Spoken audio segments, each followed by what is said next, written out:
Can you tell us about a time when someone did something to you that you deemed unforgivable? Oh, to me personally? Yeah.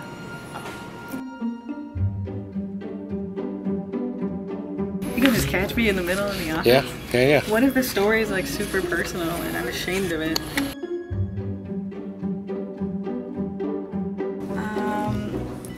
I can't share this. Do you have one written that I can just read?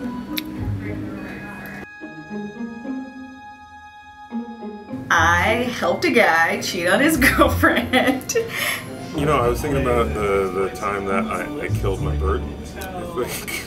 This is something that maybe I have not forgiven myself for. So last year, my uncle got married and didn't let anybody know he was getting married. Okay, so my neighbor and I growing up, Karis, were a bit of wild children. So in my family, an uncle who married into the family, I think that's a key point. He's a convicted child molester. Because I like gave him a place to stay and like all that stuff. And so once he got there, he's like, oh, I'm just gonna go meet up with this friend. And I'm like, what are you talking about? And he like had this whole romantic weekend for this other girl plan.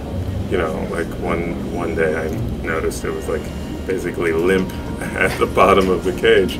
I had an old friend who, in recent years, reached out several times, wanting to sort of reconnect. Then at the wedding, he like forced me to sing in front of everybody. Anything at all? There were all these mushrooms, and her sister Lucy was younger and hanging out with us, and I was like, hey Lucy, you should eat that mushroom, it'd be good for you.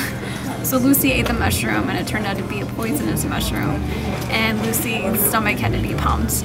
They moved to New Jersey where there's Megan's Law, and you have to register. My uncle didn't register as a sex offender, and then at my cousin's was 16 years old at his baseball game, my uncle got arrested. I realized that this little food tray, which was filled with the little seeds, was nothing but husks, right? And so clearly I had just forgotten to feed the bird.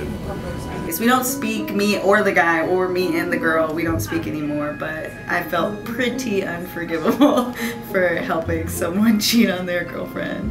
And thankfully she didn't die, and the family forgave me, and I didn't really know it was poisonous in all fairness. But a week later we also made Lucy swallow a penny. And then she passed away really tragically, actually, recently. Is this too heavy? I mean, I wrote him off years and years prior to that incident, but I was like, well, that's pretty unforgivable, I think. So it was awkward for a while after that. Eventually I forgave him. Certainly the bird has not forgiven me. Oh, I guess to a certain extent I've forgiven myself, but also like I just don't ever want to forget how badly I felt. Yeah, this is done. Do you want me to read it?